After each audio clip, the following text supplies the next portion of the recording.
आज की इस वीडियो में भी डिस्कस करने वाले हैं कि हमारा जे 2027 का एक मोस्ट एक्यूरेट रोड मैप या फिर एक्यूरेट वेटेज वाइज हमें क्या क्या पढ़ना चाहिए जिससे हमें जेई मेन में मैक्सिमम आउटपुट मिल पाए।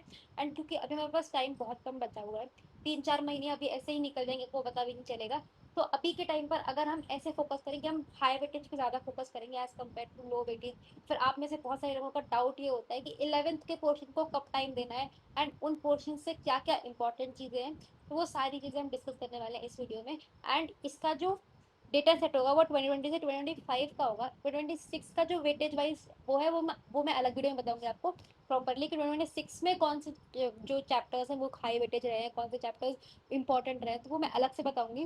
बट इस वाली वीडियो में हमारा पर्पस ये रहने वाला है कि आपको ओवरऑल एक आइडिया मिल जाए कि आपका पेपर आता कौन कौन से पोर्शन से है। ऐसा नहीं कि आपको सारी चीज़ें पढ़नी है। एंड 99 परसेंटाइल के लिए भी आपको 100% सिलेबस नहीं कंप्लीट करना होता है। आप और इस वीडियो में मैं ये बताऊंगी कि 99 परसेंटाइल अप्रॉक्सीमेटली कितने मार्क्स पे आ रही होती है एंड क्या क्या डेटा है। तो जो बेसिकली डेटा सेट है वो हमारा 2020 से 2025 होगा। एंड इसमें अब अगर हम ये सोचे कि 190 से 200 मार्क्स के अराउंड अगर हमारे आ गए तो हम एक सिक्योर्ड पोजीशन में, हम एक सेफ पोजीशन में है 99 की जो हमारी रेस होती है उसमें। तो हमारा टारगेट बैंड 190 से 200 मार्क्स है, राइट। इसके अकॉर्डिंगली आपको कौन कौन से चैप्टर्स प्रिपेयर करने हैं, कौन कौन सी चीजें प्रिपेयर करनी है, वो इस वीडियो में डिस्कस करने वाले हैं। मैं इस वीडियो में आपको 30 ऐसे चैप्टर्स बताऊंगी जिसको आपको प्रिपेयर करना है आपके जेई मेन के लिए, जिससे आपका मैक्सिमम आउटपुट आ जाएगा। तो हम स्टार्ट करते हैं कि आपकी स्ट्रैटेजी क्या होने वाली है, राइट। हाँ, तो स्ट्रैटेजी ये होगी आपकी कि देखो, सबसे पहले तो 61% ऑफ द पेपर सिर्फ 30%, 30 चैप्टर से आ रहा है। और आपके सिलेबस में कितने चैप्टर्स हैं? आपके सिलेबस में अप्रोक्सीमेटली अगर हम देखें तो 30 चैप्टर्स पर सब्जेक्ट है, यानी कि पीसीएम में 30 30 30, यानी कि 90 चैप्टर्स आपके टोटल है। बट इसमें से 61% ऑफ द पेपर आपका हमारे इन्हीं चैप्टर से आ रहा होता है, इन 30 चैप्टर्स से। तो अगर हम ये देखें कि हमारा 30 चैप्टर्स में से 60% पेपर आ रहा होता है, राइट। तो हम 30% चैप्टर को ज्यादा फोकस करेंगे ना एज कम्पेयर टू जो बाकी 60 चैप्टर्स है, उसमें से सिर्फ 30% पेपर आ रहा है, राइट। तो अगर हम ये देखें तो इस वीडियो में मैं आपको वही 30 चैप्टर्स बताने वाली हूँ। एंड बी इट की अगर वो आपके 11th के हैं, अगर आपके 12th के हैं, इरिस्पेक्टिव ऑफ दैट, मैं आपको 10 चैप्टर्स ऐसे बताऊंगी जिसको आपको कभी छोड़ के नहीं जाना है, कभी किसी भी पेपर के लिए आपको छोड़ के जाना है, क्योंकि वो बहुत इंपॉर्टेंट चैप्टर्स है। एंड 5 के 5 सालों में वो चैप्टर्स हर एक पेपर में देखे हैं। ऐसा कोई पेपर नहीं हुआ है कि इसमें से कोई भी चैप्टर लो वेटेज हो गया हो या फिर समथिंग। और आपके 49 आउट ऑफ 75 क्वेश्चन इन्हीं चैप्टर से आ रहे होते हैं, राइट। अब इसका मेथड जो भी है वो आप यहाँ से पढ़ सकते हो, ये स्लाइड मैं आपको शेयर कर दूंगी।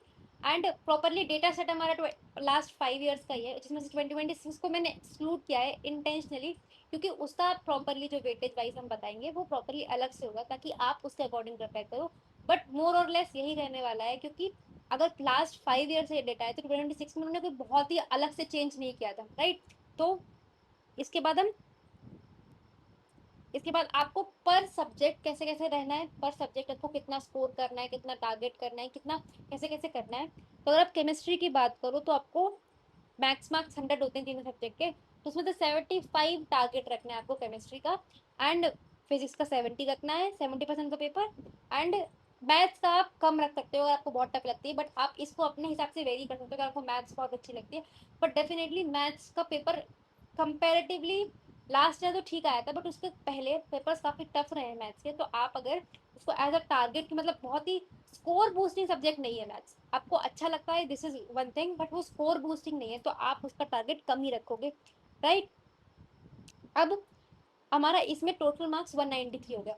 और 180 टू 210 के बीच में आपके 99% आ जाते हैं depending on the shift difficulty, ठीक है। तो 190 से 200 मार्क्स के अगर आपके रेंज में है तो आप बहुत ही ज्यादा सेफ स्कोर पे हो कि आपकी 99% आ जाएगी, right. And which is 64% of the paper, right. अगर हमारा टारगेट जोन 190 टू 200 मार्क्स है तो हमारी 99% ऑलमोस्ट सिक्योर्ड है। अगर बहुत ही ज्यादा इजियर शिफ्ट नहीं हो जाती है, जैसे कि कुछ पेपर्स में ऐसा हुआ है कि 230 मार्क्स पे भी गई है, तो उसके अकॉर्डिंगली उसका वेटेज वाइज भी हम डिस्कस कर लेंगे आगे, ठीक है। तो आपका अगर हम केमिस्ट्री से स्टार्ट करें, केमिस्ट्री में आपका टारगेट जोन क्या होने चाहिए, टारगेट वेटेज है, फिर चैप्टर्स आपको कौन कौन से करने चाहिए। तो सबसे इंपॉर्टेंट हो जाते हैं GOC. GOC is very important in the terms कि आपके बहुत सारे क्वेश्चन आ रहे होते हैं। एंड मैं अगर याद करूँ अपने पेपर के अकॉर्डिंगली, तो एज कम्पेयर टू जो अदर ऑर्गेनिक केमिस्ट्री होती है, जो भी आपके एल्कोहल्स इनॉल्स होते हैं, जो भी आपके वो वाले पोर्शंस होते हैं, एल्डिहाइड कीटोन्स, उसके कंपैरिजन में जीओसी के क्वेश्चन ज्यादा आ रहे होते हैं। तो आपको इसको तो छोड़ के नहीं जाना। एंड मोस्ट इंपॉर्टेंटली जीओसी आप छोड़ोगे भी क्यों, क्योंकि जीओसी से तो बाकी ऑर्गेनिक केमिस्ट्री का बेस है। इसके अलावा हाइड्रोकार्बन है, आईयूपीएसी से भी क्वेश्चन आ रहे होते हैं। तो जितने भी स्टूडेंट्स 11th वाले ये चीज देख रहे हैं या फिर 11th वाले सुन रहे हैं, तो उनको भी ध्यान रखना है आपको आईयूपीएसी जैसे बेसिक चीजें तो बिल्कुल भी छोड़ के नहीं जानी है। क्योंकि डेफिनेटली अगर आप आईयूपीएसी जैसी चीजें छोड़ रहे हो तो फिर आप कर ही क्या रहे हो। इसी पर आइसोमेरिज्म है और नेम डायरेक्शन। अब नेम डायरेक्शन ऐसे नहीं आते हैं कि आपको एक नेम डायरेक्शन वो मैचिंग में आ रही होती है, तो ऐसे उनका वेटेज बहुत ज्यादा होता है, आपको नेम डायरेक्शन अच्छे से करनी होती है। राइट। लास्ट 5 ईयर की फ्रीक्वेंसी ये रही है। राइट। 5 ईयर में हर एक पेपर में ऑलमोस्ट ये रहा है। इसमें देखो, इसमें जैसे ये सर्कल एक कम है, तो कंपैरेटिवली नेम डायरेक्शन का वेटेज ऑर्गेनिक केमिस्ट्री में कम है, बट आप नेम डायरेक्शन छोड़ के नहीं जा सकते हो। क्योंकि आप ऐसे सोचो ना कि आपको अगर एक भी क्वेश्चन नेम डायरेक्शन का आ गया, तो उसमें से डायरेक्ट नाम पूछते रिएक्शन का कि ये नेम डायरेक्शन कौन सी है, या फिर इस नेम डायरेक्शन का रिएजेंट क्या है, तो ऑब्वियसली वो आप स्किप नहीं करोगे। राइट। अब इसके अलावा फिजिकल केमिस्ट्री में वेरी बेसिक मोल कॉन्सेप्ट आपका बहुत हाई वेटेज रहा है। Right. Atomic structure, thermodynamics, electrochemistry, chemical kinetics, ये सारे पोर्शन आपको अच्छे से करने हैं। एंड इसमें जो 12th की वो होती है फिजिकल केमिस्ट्री, वो कंपेरेटिवली 11th से इजी रहती है, क्योंकि 11th में हमारे थर्मोडायनेमिक्स, इक्विलिब्रियम, आयनिक, केमिकल, ये सारी चीजें होती हैं। बट हमारे 12th में कौन सी फिजिकल केमिस्ट्री होती है, 12th में भाई बहुत ही बेसिक फिजिकल केमिस्ट्री होती है। केमिकल काइनेटिक्स हो गया, सोल्यूशंस हो गया, और इलेक्ट्रोकेमिस्ट्री होगा। तो अगर आप थर्मोडायनेमिक्स के लिए सोल्यूशन करते हो, तो वो आप अपने अकॉर्डिंगली आप स्विच कर सकते हो कि आपको कौन सा करना है। But thermodynamics more compare to solution है, क्योंकि इसमें थर्मोडायनेमिक्स में वेराइटी ऑफ क्वेश्चन बन सकते हैं, सोल्यूशंस में कुछ ही बन सकते हैं, जैसे राउट्स लॉ का बन गया, कॉलिगेटिव का बन गया। तो आप थर्मोडायनेमिक्स भी कर लो, ऐसा स्किप करके नहीं जाओ। तो जो भी लोग 11th में भी हैं, वो ऐसे नहीं सोचो कि थर्मोडायनेमिक्स स्किप कर देते हैं। Thermodynamics is a high weightage chapter, और थर्मोडायनेमिक्स का एक और फायदा ये होता है कि वो फिजिक्स और केमिस्ट्री में दोनों में होती है। तो अगर आप केमिस्ट्री वाली कर लो, फिजिक्स वाली कर लो, तो बहुत ज्यादा डिफरेंस नहीं होता, सिर्फ वर्क का साइन नेगेटिव अपोजिट होता है दोनों में। तो उसके अकॉर्डिंगली आप बेसिक सारे सेम ही रहते हैं थर्मोडायनेमिक्स से। तो आप ऐसे सोचो ना कि अगर आप थर्मोडायनेमिक्स एक ही सब्जेक्ट की कर लेते हो, और अगर वो क्वेश्चन फिजिक्स में आ जाता है, केमिस्ट्री में आ जाता है, तो आप दोनों सॉल्व कर पाओगे ऑब्वियसली। ठीक है। तो डिफिकल्टी भी इसमें लिखी हुई है कि मिड मीडियम है या फिर लो है डिफिकल्टी। ऐसे हाई डिफिकल्टी वाला कोई चैप्टर यहाँ पे है ही नहीं, क्योंकि आपको भी पता है कि हाई डिफिकल्टी आज जब आपसे बेसिक ही नहीं हो रहा है, आपसे क्वेश्चंस बेसिक क्वेश्चंस नहीं हो पा रहे हैं पेपर में, तो वो मीडियम डिफिकल्टी या हाई डिफिकल्टी वाले क्वेश्चंस क्यों ही देंगे। राइट। तो आपको क्वेश्चन प्रैक्टिस पे फोकस करना है, प्रॉब्लम सॉल्विंग पे फोकस करना है, रादर देन कि इतने डिफिकल्ट क्वेश्चन कर लिए या फिर इतने इजी क्वेश्चन कर लिए। राइट। तो 74% ऑफ द सब्जेक्ट वेटेज ये है। एंड इसके क्वेश्चन आ रहे होते हैं, ऐसा कभी नहीं होता है कि बहुत ज्यादा out of the scope question आ रहे होते हैं। यहाँ पे इतना पोर्शन भी अगर आप कर लेते हो, तो आपके 75 मार्क्स तय है केमिस्ट्री। राइट। इनऑर्गेनिक भी पीरियोडिक टेबल बहुत इंपॉर्टेंट है, chemical bonding, coordination, D and F block, ये सारी चीजें बहुत इंपॉर्टेंट है। ओके। हाँ। अब अगर हम फिजिक्स की बात करें, फिजिक्स में आपका जो टारगेट स्कोर रहने वाला है, वो 70 to 80 के अराउंड रहने वाला है, डिपेंडिंग अगर आपको फिजिक्स अच्छी लगती है तो 80 साइड जा सकता है, अगर आपको फिजिक्स कम अच्छी लगती है तो भी 70 से नीचे नहीं जाना चाहिए।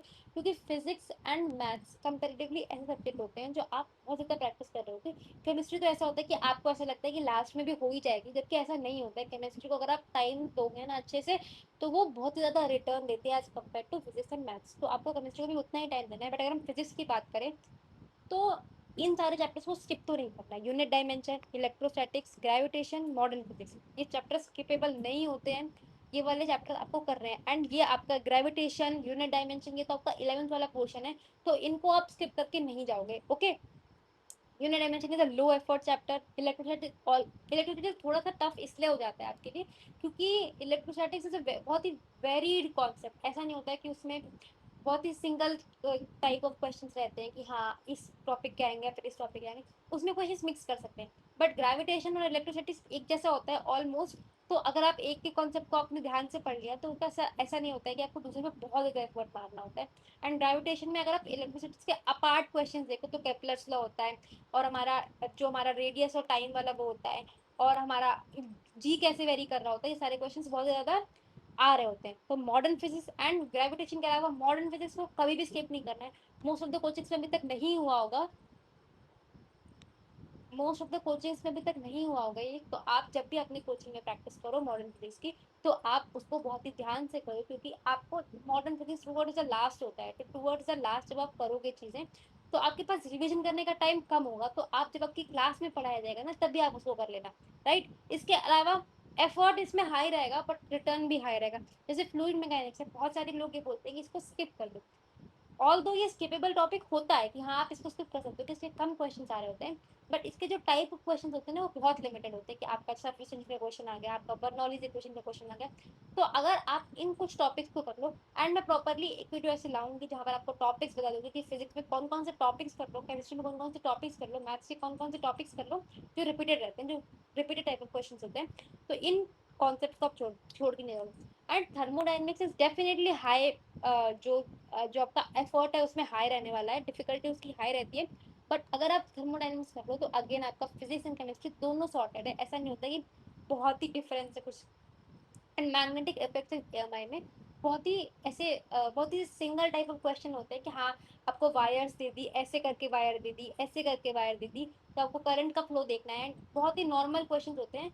मैं ऐसे नहीं कहूँगी कि आप कर ही लो, बट डेफिनेटली अगर आप उसको कर पा रहे हो, अगर आपसे इजीली क्वेश्चंस बन रहे हैं, बट आप इन सारे चैप्टर्स के इजी क्वेश्चन स्किप नहीं करो। डेफिनेटली आपके लिए हो सकता है कि मैग्नेटिक इफेक्ट्स वाला क्वेश्चन या फिर साउंड वाला क्वेश्चन जो होता है, हमारा रे ऑप्टिक्स वाला क्वेश्चन होता है, वो एफर्ट ज्यादा लेगा।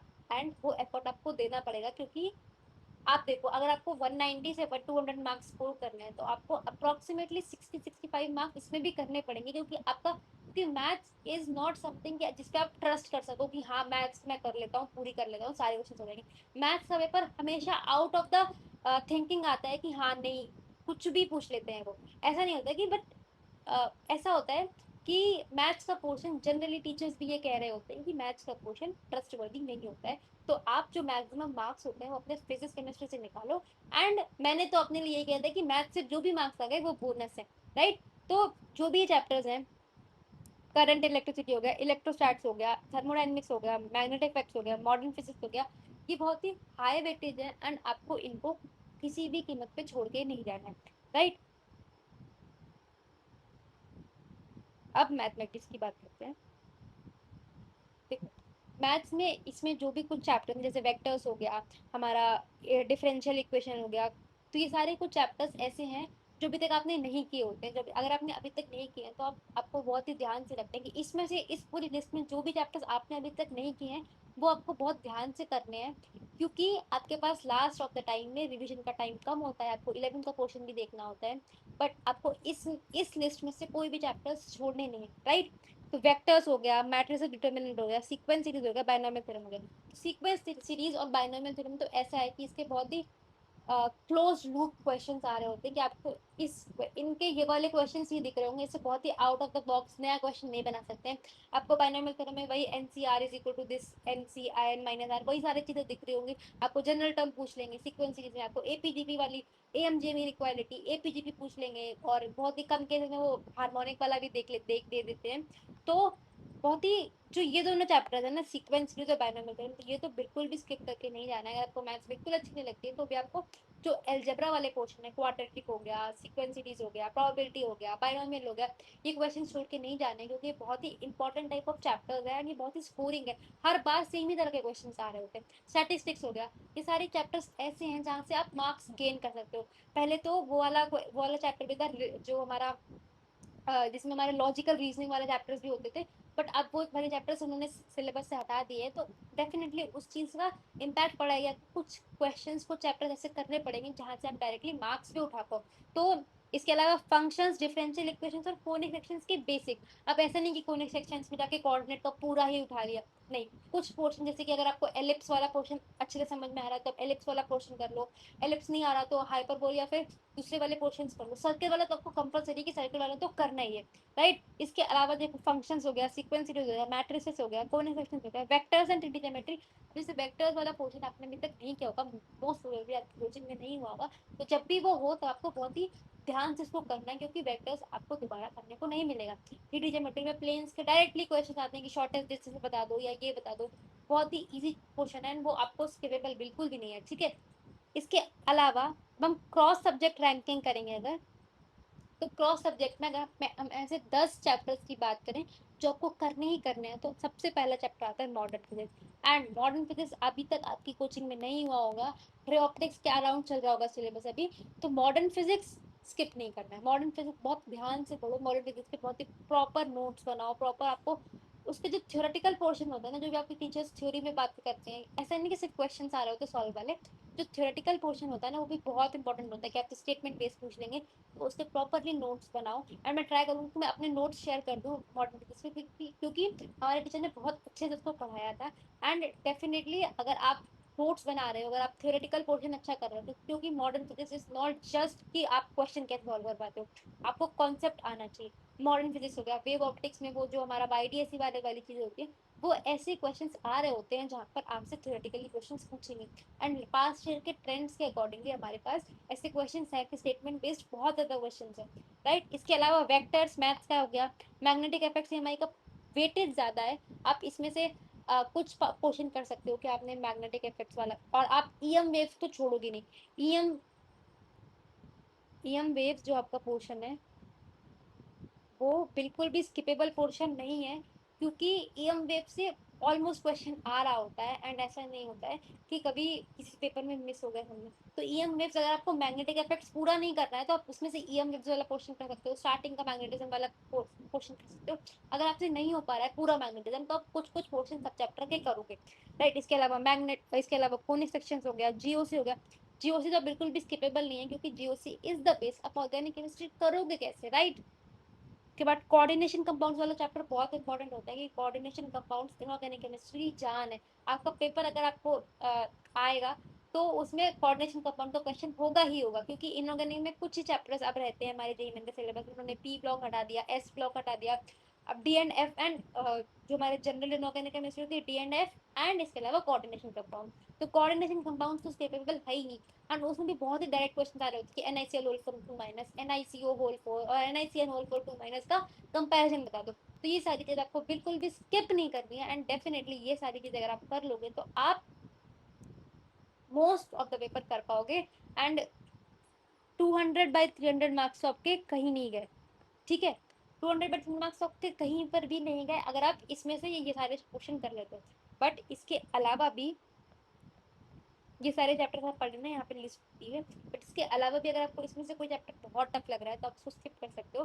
बट उसकी जगह आप इक्वल वेटेज का चैप्टर उसमें पुट करोगे। एंड डेफिनेटली इतना तो इक्वल वेटेज नहीं होगा कि हाँ कोऑर्डिनेशन कंपाउंड जितना वेटेज एक चैप्टर हो जाए, तो आपको मल्टीपल चैप्टर्स पुट करने हो सकते हैं। But I will suggest coordination जैसे इजी चैप्टर्स को तो बिल्कुल भी नहीं छोड़ो, क्योंकि कोऑर्डिनेशन बहुत ही एफर्टलेस चैप्टर है। आपको उसको पढ़ने में मजा आएगा कि कैसे कैसे चीजें हो रही हैं। तो इतने एफर्टलेस चैप्टर को तो आप स्किप नहीं करो ऑब्वियसली। बट अगर आपको जैसे मैग्नेटिक इफेक्ट्स हो गया, रे ऑप्टिक्स हो गया, इनकी जगह कोई और चैप्टर डालना है, तो आप डेफिनेटली कुछ इजी चैप्टर्स उठा सकते हो। जैसे हमारा पूरा वेव्स वाला पार्ट है, उसमें से एसएचएम वाला क्वेश्चन इजी है, कि उसमें ग्राफ से क्वेश्चन आ रहे होते हैं, तो आप उसको एज अ सब्सटीट्यूट यूज कर सकते हो। बट अगेन आपको इक्वल वेटेज का चैप्टर रखना पड़ेगा। ऐसा नहीं है कि अगर आप इतने नंबर ऑफ चैप्टर कर लोगे तो हो जाएगा, आपको वो हाई वेटेज चैप्टर्स भी होने चाहिए, राइट, ठीक है। अब इसके अलावा ऐसे ऐसे कुछ फेस में आपको करना है कि आपका जो अभी आपका जो नेक्स्ट 4 मंथ का, जो नेक्स्ट 6 मंथ्स का प्लान होने वाला है, वो ये होने वाला है कि अभी आप अपनी फाउंडेशन सेट करोगे कुछ दिन। अगर आपकी कोचिंग में जो हो रहा है उसके अलावा आपको बेसिक्स पे वर्क करना पड़ेगा, क्योंकि बेसिक्स आर वेरी इंपॉर्टेंट। तो जीओसी हो गया, मेल मोल कॉन्सेप्ट हो गया, बहुत ही बेसिक हो गया, ये सारी चीजें आपको करनी पड़ेगी। एंड मेथड, अगर आपको मोल कॉन्सेप्ट और वो सारी इनऑर्गेनिक केमिस्ट्री करनी है, तो NCERT line by line is the best method. आप एनसीईआरटी को इग्नोर नहीं कर सकते हो ना। आपकी जो भी इनऑर्गेनिक केमिस्ट्री आती है, या फिर जो भी ऑर्गेनिक केमिस्ट्री में भी कई बार नेम रिएक्शन डायरेक्ट एनसीईआरटी से उठ के आ रही होती है, तो आप इग्नोर नहीं कर सकते हो ना। एंड डेफिनेटली मैं ये नहीं कह रही कि मैथ्स की एनसीईआरटी करने से मैथ्स का पेपर हो जाएगा, नहीं। बट डेफिनेटली आप एटलीस्ट वो तो आना चाहिए ना, वो तो बेस है ना। इसके अलावा हाई यील्ड बिल्ड करोगे, उसमें आपका अभी आप जैसे 6 हफ्ते के बाद आपका ऑलमोस्ट 1.5 मंथ्स के अराउंड, उसके बाद आपका मॉडर्न फिजिक्स वाला क्वेश्चन स्टार्ट हो ही जाएगा। तो जैसे जैसे आपके टीचर कराते जाएंगे वो आपको करना है। बिल्कुल भी आपको एक भी लेक्चर स्किप नहीं करना है, एक भी लेक्चर आपको उसका छोड़ना नहीं है, क्योंकि मॉडर्न फिजिक्स में एवरीथिंग इज इंपॉर्टेंट। आपको हर एक चीज मॉडर्न फिजिक्स में इंपॉर्टेंट है, इसमें आप कुछ भी आप छोड़ नहीं सकते हो, राइट।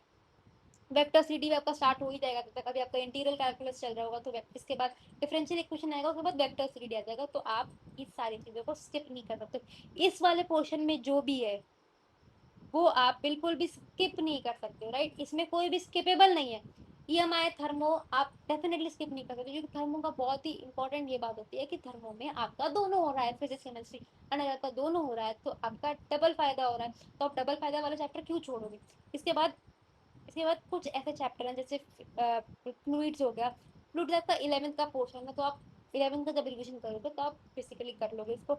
इलेक्ट्रोकेमिस्ट्री जैसे चैप्टर्स जो आपके हाई यील्ड चैप्टर्स है बट थोड़े से टफ है कंपैरेटिवली, तो आप वो अभी लेटर लेटर ऑन फेजेस में करोगे। डेफिनेटली आपने अभी तक इलेक्ट्रोकेमिस्ट्री एक बार कर लिया होगा, बट लास्ट में जब आपको उसका रिवीजन करना होगा तो उसको बहुत ध्यान से करना। उसके बाद आप रिवीजन करोगे, इन 30 चैप्टर्स को स्किप करके नहीं जाए, राइट। हाँ, अब इसमें ये है कि 30 चैप्टर्स हैं, 3 सब्जेक्ट हैं, और एक रूल है कि आपकी पीवाईक्यूज मिस नहीं होने चाहिए।